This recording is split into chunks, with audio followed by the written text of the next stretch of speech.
마태복음 26장 1절부터 13절까지입니다. 한 절씩 교독하겠습니다.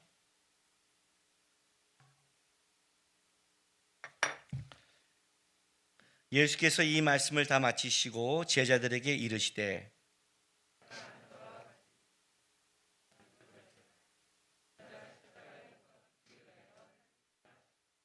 그때 대제사장들과 백성의 장로들이 가야바라 하는 대제사장의 관정에 모여 말하기를 밀란이 날까 하노니 명절에는 하지 말자 하더라. 한 여자가 매우 귀한 향유 한 옥합을 가지고 나와서 식사하시는 예수의 머리에 부으니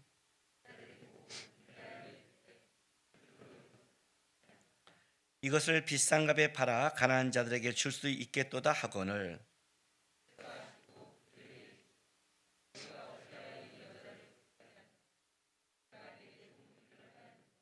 가난한 자들은 항상 너희와 함께 있거니와 나는 항상 함께 있지 아니하리라.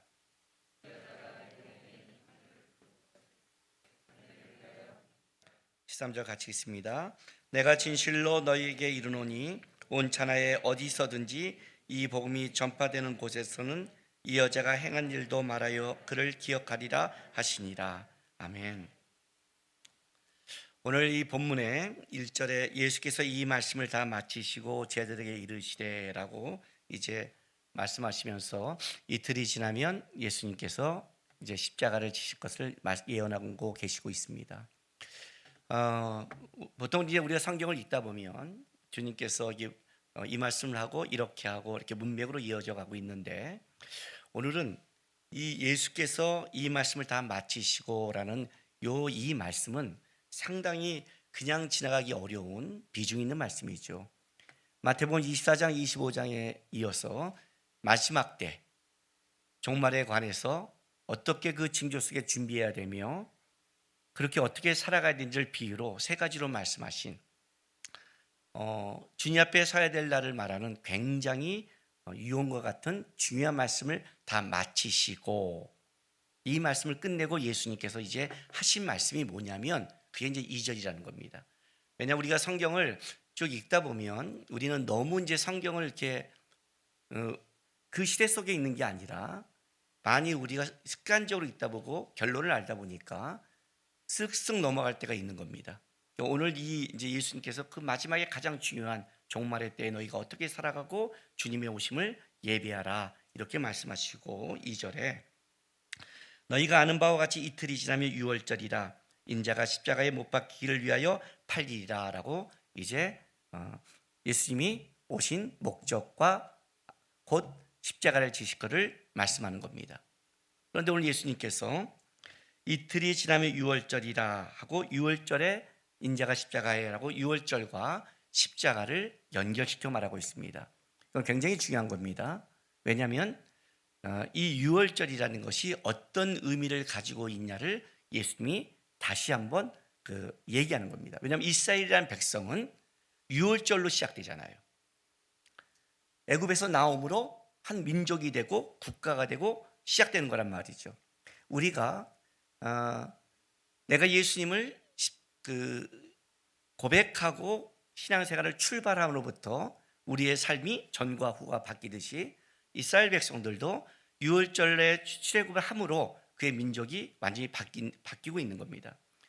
그 유월절 사건이 단순하게 이스라엘이 애굽에서 나온 정치적인 자유가 아니라는 겁니다. 여러분 이 유월절은 애굽에 내린 10가지 재앙 중에 마지막 장자를 죽이고 나오는 겁니다. 장자의 죽음이죠. 그죠? 죽음의 신이 지나갔을 때 문지방과 문털주에 양의 피를 바르면 거기는 넘어가고 바르지 않는 데는 장자를 죽이는. 장자를 죽였다는 건 뭐예요? 힘의 근원을 끊었다는 뜻이죠. 어느 집도 장자가 없으면 자식이 없잖아요. 자식이 없는 집은 끊어진 집이잖아요. 세상의 힘을 끊어버리는 겁니다. 앞에 지금 뭘 얘기하고 있냐면 세상의 심판을 얘기하고 있는 겁니다. 이제 내가 십자가를 지는 것은 단순한 구원이 아니라 뭐예요? 세상의 힘을 끊어버린 사건이다. 사망의 권세를 끊어버린 사건이다. 그리고 나서 뭘 하는 거냐? 세상의 힘이 끊어졌는데 이스라엘 백성들은 장제가 안 죽었잖아요. 근데 사실 죽은 거죠. 누가 죽어요? 양이 대속한 거잖아요. 아무리 이스라엘 백성이라 할지라도 양의 피를 바르지 않으면 죽을 수밖에 없는 거예요. 양이 대속했다는 건 뭐예요? 그들이 세상의 힘에 끊어져야 될 자들이지만 하나님의 은혜로 구원을 받은, 그러니까 유월절은 정치적 자유가 아니라 죄와 사망에서 자유한 것이고, 그 속에 하나님의 은혜로 너희가 구원받았다는 것을 얘기하는 게 유월절이라는 거예요. 그 유월절에 이제 그 희미한 진짜 완성을 뭐예요? 예수님이 십자가상에서 이루는, 유월절은 십자가의 예표라는 거죠. 그 얘기를 하는 거예요. 내가 이스라엘 백성 가운데 시작한 유월절을 통한 그 구원의 것을 이제 내가 완성시킬 것이다 라고 이제 말씀을 하신 거예요. 근데 이 말씀을 딱 하셨는데, 이 말씀하신 이후에 두 가지 이 사람으로 비교를 시켜버려요. 첫 번째 사람은 누구냐면 26장 3절입니다. 그때 대제사장들과 백성의 장로들이 가야바라 하는 대제사장의 관정에 모여. 자, 그때 예수님께서 유월절의 완성을 하려는 바로 그 역사적인 순간에, 그 얘기가 말씀이 선포되는 그 순간에 어떤 백성의 장로들과 대제사장은 관정에 모여 예수님을 죽이려고 모의하고 있다. 이 한 사람, 한 무리와 6절에 예수께서 베다니 나병 환자 시몬의 집에 계실 때 한 여자가 매우 귀한 향유 한 옥합을 가지고 나와서 식사하신 예수의 머리에 부으니 하는 한 여인의, 이렇게 딱 비교시키는 겁니다. 일단 이 한 여인이 마리아다 아니다. 왜냐하면 요한복음 12장에 있는 그 여인과 동일한 사건이다라고 보기도 하고, 아니다라는 사건을 보지만 이것은 두 가지 사건을 보는 게 더 좋습니다. 왜냐하면 자, 요한복음 12장 1절 한번 보겠습니다.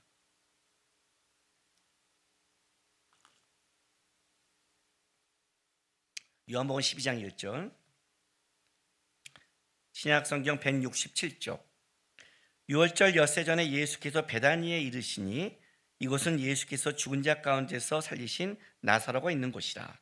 거기서 예수를 위하여 잔치할새 마르다는 일을 하고 나사로는 예수와 함께 앉은 자 중에 있더라. 마리아는 지극히 비싼 향유 곧 순전한 나드 한 근을 가져다가 예수의 발에 붓고 하고, 여기서 사건이 벌어집니다. 그런데 유월절 엿새 전에 베다니에서 벌어진 사건입니다. 근데 오늘 본문은 26장 마태복음 21절에 보면 너희가 아는 바와 같이 이틀이 지나면, 이 이틀과 엿새 전이라는 걸 기록하는 걸 본다면 이 사건은 같은 사건보다는 또 한 여인이 예수님 앞에 또 그 귀한 향유옥합을 깼고, 그것이 마리아의 얘기를 듣고 영향을 받았는지 아닌지는 모르겠지만 이 여인도 어쨌든 마리아와 동일한 신앙을 가지고 예수님 앞에 나와서 예수님의 장례를 준비하는 사건이 벌어지는 겁니다.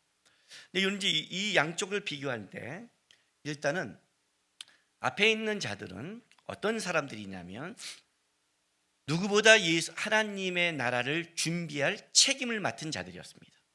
백성의 장로, 대제사장 가야바, 대제사장은 하나님과 백성의 사이를 이어가면서 누구보다 하나님의 나라를 준비해야 되고 하나님의 나라에 대해서 책임 있게 가야 될 책임을 맡은 자들인데, 자기에게 하나님이 맡겨진 책임에 대해서 잊어버리고 그들은 다른 행동을 하고 있다는 겁니다. 그런데 이 한 여인은 당시에 예수님 시대 당시의 여인은 가장 천대받은 자들 중에 하나입니다. 가장 사회 속에서 인정받지 못한 자, 천대받은 이 여인은 뭘 하냐면 예수님의 장례를 준비했다는 걸 일단 이렇게 부각시키고 있습니다. 부각시킨 겁니다. 우리가 주님 앞에 뭔가를 드린다, 주님 앞에 뭔가를 사랑한다, 주님 앞에 뭔가를 헌신한다는 것은 세상에서 나에게 주는 직분과 책임, 그런 명예와는 관계가 없는 겁니다. 그 마음속 깊이에 무엇가 있느냐가 바로 예수님 앞에 뭘 드릴 수 있냐 없느냐를 결정한 겁니다. 그런데 이 앞에 그 책임을 맡은 자들은 왜 바로 예수님이 앞에 계시는데 이스라엘을 만드신 하나님, 그분이 오셔서 그분 앞에 종말에 대한 말씀을 듣고 그분 앞에 있음에도 불구하고 왜 예수를 보는데 예수를 놓쳤는가, 그 얘기를 하는 겁니다. 그 이유를 26장 4절 5절에 이렇게 말합니다. 예수를 흉계로 잡아 죽이려고 의논하되 말하기를 밀란이 날까 하노니 명제는 하지 말자 하더라. 자, 이제 그들이 이제 모의를 하는데 그들은 일단 흉계로 잡아, 흉계로 잡는다는 건 뭐예요?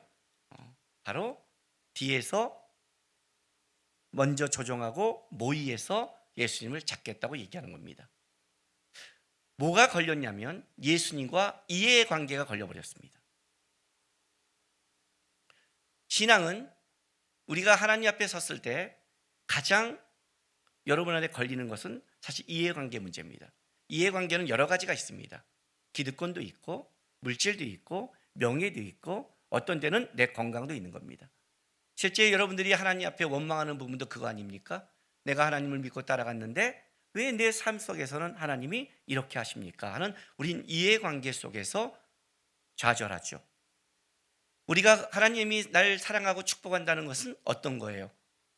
바로 내가 하나님을 따라갔는데 이런 축복을 줬고 이렇게 인도했가는 이해관계 속에서 벌어지는 겁니다. 여기서 지금 이들은 이해관계가 걸렸어요. 왜? 예수님이 오신다는 것은 그들의 기득권이 무너지는 겁니다. 그리고 이들에게 가장 중요한 것은 하나님이 아니라 사람이었습니다. 오늘 본문에 그들이 두려워하는 것은 5절에 이렇게 말합니다. 밀란이 날까 하노니. 하나님이 아니고 사람들이 중요한 겁니다. 오늘 본문에 이 영향 속에 또 누가 들어가냐면 오늘 이 여인이 했을 때 제자들이 이렇게 말합니다. 26장 8절에서 9절 보겠습니다. 그 여인이 향유옥합을 부었더니 자, 제자들이 분개하여 이르되 무슨 의도로 이것을 허비하느냐, 이것을 비싼 값에 팔아 가난한 자들에게 줄 수 있었도다 하거늘. 앞에는 사람에 대한 두려움이라면 여기는 뭘 건드냐면 물질을 건드고 있습니다. 사실은 우리 인간관계 속에 가장 대표되는 두 가지죠. 사람의 관계와 물질.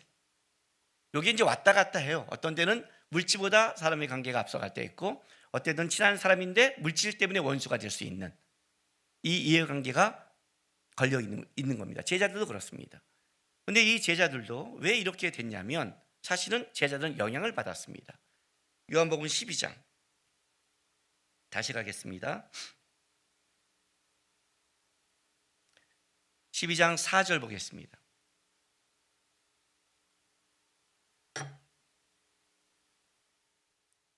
제자 중 하나로서 예수를 잡아줄 가룟 유다가 말하되 이 향유를 어찌하여 300데나리온에 팔아 가난한 자들에게 주지 아니하였느냐 하니, 이렇게 말하면 가난한 자들 생각함이 아니요 그는 도둑이라 돈깨를 맞고 거기 넣은 것을 훔쳐감이었더라.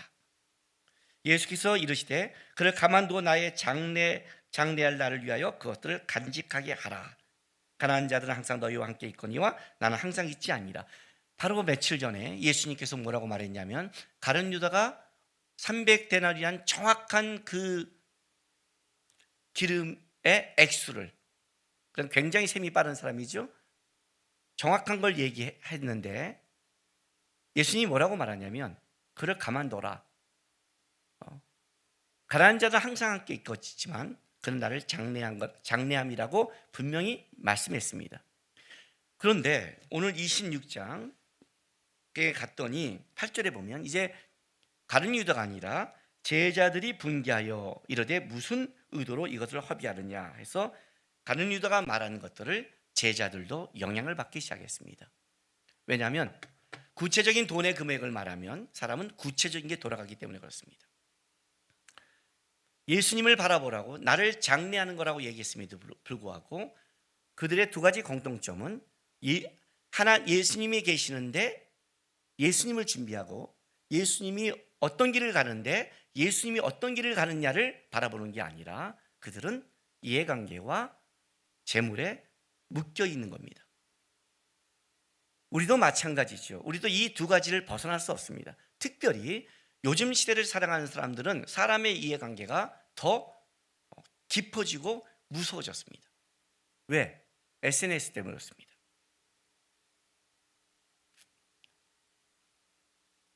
옛날에는 네이버님한테 물었는데 요즘은 전 세계를 장악한 분이 성씨가 유씨더라고요. 유튜브님한테 묻습니다. 제가 양복에 뭘 묻혀왔는데 어떡하지 그랬더니 제가 걱정 안 했습니다. 왜? 유튜브님한테 물어보면 되잖아 했더니 유튜브님이 다 가르쳐서 우리 아내가 깨끗이 뺐습니다. 요즘 우리 아내 음식 실력이 향상되고 있습니다. 예, 유튜브님의 선생님의 도움을 받고 있습니다. 요즘은 유튜브 때문에 유튜브 조회수를 올리려면 무슨 짓도 하는 시대입니다. 사람에게 인정받고 사람을 끌어모으려면 무슨 짓도 하는 시대입니다. 어쩌면 이 당시보다 지금의 시대가 사람의 눈을 더 무서워하고 댓글의 눈을 더 무서워하며 사람의 더 영향을 받는 그런 시대가 온 것 같습니다. 무서운 말이죠. 우리 안에 들려지는 말들, 사람이 우선이다. 그건 세상이 하는 말입니다. 우리는 주님이 우선입니다. 근데 주님이 앞에 계시는데 자꾸 놓칩니다. 왜요? 내가 갖고 있는 이해관계 때문에 그런 겁니다. 그런데 이 한 여인, 오늘 이 여인이 한 것은 어떤 행동이냐를 얘기하고 있는 겁니다. 6절에 예수께서 베다니 나병 환자 시몬의 집에 계실 때 한 여자가 매우 귀한 향유 옥합을 가지고 나와서 식사하신 예수의 머리에 부으니라고 말합니다. 나병 환자 시몬의 집이라고 얘기한 것은 아마 베드로 시몬과 구별시키기 위한 것 같습니다. 또 나병 환자였던 이자를 예수님께서 고쳐줘서 특별한 예수님의 관계가 있는데 이 여인이 어떻게 시몬의 집에 왔는지 어떤 깊이가 있는지 모르지만 분명한 것은 시몬의 집에 같이 식사를 자리에 올 수 있을 만큼 예수님의 은혜를 입은 친분이 있는 장은 분명합니다. 이 여인이 와서 이제 향유 옥합을 부었더니 제자들이 붕괴했습니다. 물질로 따진 거죠. 예수님이 이렇게 말합니다. 10절부터 13절 보겠습니다. 예수께서 아시고 그들에게 이르시되 너희가 어찌하여 이 여자를 괴롭게 하느냐. 그가 내게 좋은 일을 하였느니라. 가난한 자들은 항상 너희와 함께 있거니와 나는 항상 함께 있지 아니하리라. 이 여자가 내 몸에 이 향유를 부은 것은 내 장례를 위하여 함이라. 내가 진실로 너희에게 이르노니 온 천하에 어디서든지 이 복음이 전파되는 곳에서는 이 여자가 행한 일도 말하여 그를 기억하리라 라고 말합니다. 일단 예수님께서 내 몸에 향유를 부은 것은 내 장례를 위한 일이라 라고 말합니다. 유대인들은 관습에 따라 사람이 죽으면 향유를 붓습니다. 그런데 예수님은 돌아가신 이후에 향유를 붓지 못했습니다. 니고데모가 나중에 향품과 세마포를 싼 적이 있지만 향유를 붓지는 못했습니다. 아마 이 여인은 그 전에 예수님께 향유를 부어서 그가 그 십자가의 깊이와 그 길의 의미는 깊이 모른다 할지라도 적어도 그가 예수님을 바라봤을 때 예수님이 해야 될 그 가장 것이 무엇인지는 하나님의 은혜로 행할 수 있었습니다. 신앙은 깨달아서 하는 게 아니라 예수를 보고 그의 마음을 가지고 갈 때 성령의 은혜와 사랑 속에 우리가 하나님의 뜻을 이루며 나가게 되어 있는 겁니다. 어떻게 우리의 지혜와 실력으로 예수님을 쫓을 수 있겠습니까? 주님 앞에 나고 주님을 사랑하는 마음 속에 걸어가 봤더니 그 길이 곧 예수님이 인도한 길이요 함께한 길이 되는 겁니다. 이 아브라함이 이삭을 바친 게 이 다음에 예수님께서 그 모리아 산에서 하나님이 예수님을 바칠 것을 어떻게 알고 했겠습니까? 그는 하나님을 사랑하고 하나님의 뜻에 순종했더니 그 길이 갔던 것이 바로 하나님이 했던 길, 그렇게 인도해 가는 겁니다. 이 여인도 예수를 바라본 겁니다. 그 예수를 바라본 행동이 예수님이 뭐라고 말하시냐면 나의 장례를 준비한 것이라고 얘기합니다. 그리고 예수님이 이걸로 끝나는 게 아니라 13절에 내가 진실로 너에게 이르노니 온 천하에 어디서든지 이 복음이 전파되는 곳에서는 이 여자가 행한 일도 말하여 기억하리라. 자, 이렇게 말하는 겁니다. 복음이 전파되는 곳은 이 여인의 행위가 같이 기억되어질 것이다, 이런 뜻입니다. 주님 오시려 할 때까지 하나님의 복음이 이야기되는 곳에서는 이 여인의 이야기가 빠질 수 없고 꼭 기억될 일이다. 이 말은 이 여인의 행동은 단순히 예수님 앞에 드린 정성의 이야기를 넘어서서 신앙의 본질적인 이야기, 복음의 본질이 포함된 거다. 복음을 얘기할 때 이 여인의 이야기를 안 할 수 없다. 신앙을 얘기할 때 이 여인의 한 것을 빼고 할 수 없다. 예수를 얘기할 때는 이 여인의 이야기가 같이 기억돼야 신앙이 뭔지를 이야기할 수 있다고 말씀한 겁니다. 도대체 이 여인이 행한 일이 뭘까요? 도대체 뭘까요? 10절 보겠습니다. 예수께서 하시고 그들에게 이르시되 너희가 어찌하여 이 여자를 괴롭게 하느냐? 그가 내게 좋은 일을 하였느니라. 가난한 자는 항상 너희와 함께 있거니와 나는 항상 함께 있지 않다. 여러분, 가난한 자들을 물론 도와야 됩니다. 그러나 아까도 말했지만 사람이 우선이 아니라 우리는 예수님이 우선입니다. 세상적인 좋은 일의 명분이 예수님을 우선할 수는 없는 겁니다. 예수님이 이렇게 말합니다. 왜 이 여인을 괴롭게 하느냐? 너희가 가진 생각과 명분을 가지고 내게 좋은 일을 행했느니라. 신앙은 예수께 좋은 일을 행하는 겁니다. 예수님이 좋아야 신앙입니다. 우리가 좋아야 신앙이 아닙니다. 예수님 앞에 쓰는 겁니다. 내가 어떤 걸 생각하고 판단하고 결정하는 것이 사람은 다 각자 다르지만 예수님께 좋으면 결국 좋아지는 겁니다. 그러나 예수님께 좋은 게 아니라 사람에게 좋아버리면 문제가 벌어지는 겁니다. 그게 신앙의 기준입니다. 내게 좋은 일을 행했느니라. 장로들과 대제사장이 뭘 놓친 겁니까? 누구보다 책임을 가지고 하나님께 좋은 일을 하는 것, 그렇게 하는 것이 하나님께 기쁨이 되는 행동, 그걸 보이라고 그 자리에 세운 겁니다. 그래서 그들에게 책임을 준 겁니다. 신앙의 기준은 예수입니다. 교회입니다. 예수님과 교회에 유익되어야 되는 겁니다. 그 얘기를 지금 하고 있는 겁니다. 내게 좋은 일을 행했느니라. 어떤 것도 그 앞에 앞설 수 없는 겁니다. 복음이 전파되는 곳마다 기억해야 할 것이다. 복음이 전파되는 곳마다 무슨 일을 해도 그게 하나님의 나라에 좋은 일이어야 되고 복음에 기쁜 일이어야 되고 예수님 앞에 좋은 일이 되어야 되는 것이다. 그렇지 않으면 그것은 아닌 것이라고 얘기하고 있는 겁니다. 여러분이 무언가 판단하고 살아갈 때 아셔야 됩니다. 우리가 읽은 책 중에 이런 책이 있습니다. 예수님이라면 어떻게 했을까? 그 말은 무슨 말이냐면 예수님이 어떤 걸 할 때 어떻게 하는 것이 하나님의 기쁨일까? 우리는 부족하고 실수하고 넘어지지만 이 기준과 틀이 바뀔 수는 없는 겁니다.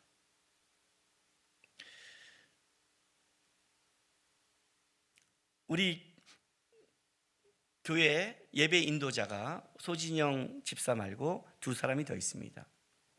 그 중에 이제 둘 다 이제 남자인데 우리 임정열 예배 인도자가 있습니다. 두 명 중에 누군가는 아시죠? 뭐 그 사람이 중요한 건 아니니까. 이제 왜 그 집에서 그 이제 찬양을 하는데 그 아들이 3살짜리 아들이 있는데 그 아들 이름이 하루입니다. 임하루. 하루인데 찬양을 하는데 이제 이렇게 찬양했답니다. 아이들 찬양하면 이렇게 이제 따라하고 이렇게 하잖아요. 옛날에 그 내가 우리 그 하준이 하람이 보면서 하준이가 4살 때 지나가면서 하준이 보면서 쓱 보니까 저는 불교 집안에 태어났지만 얘는 기독교 집안에 태어나서 얘를 바라보면서 참 너는 모태신앙이라 좋겠다 그랬더니 하준이가 막 화를 내는 거예요. 나 못하지 않는데 왜 나 못해? 나 잘해 막 화를 내더라고요. 애들이 이렇게 듣는 말들이 우리 초등학교 이런 게 있잖아요. 근데 이 찬양을 불렀습니다. 어른들이 내가 이걸 찬양을 불러주면 여러분이 은혜가 될 텐데 찬양을 부르면 여러분이 상처를 입을까 봐 가사를 읽겠습니다. 모든 것이 은혜 은혜 은혜 한없는 은혜. 이 찬양 알죠? 모르세요? 있어요. 이게 제가 부르니까 모르겠죠, 그죠? 우리 소준이 형이 부르면 알 텐데. 모든 것이 은혜 은혜 은혜 한없는 은혜 이렇게 했던데 그 아이가 이걸 따라 부르기 시작했습니다. 모든 것이 은혜 은혜 은혜 까먹는 은혜. 그런데 그 찬양을 듣는 어른들이 그렇게 했답니다. 받기만 좋아하죠. 그죠? 받기만. 한없는 은혜 주세요. 감동을 치죠. 모든 것이 은혜 은혜 은혜 한없는 은혜. 맞습니다. 주님은 우리에게 항상 한없는 은혜를 주십니다. 그 은혜를 까먹는 은혜로 바꾸지 마십시오.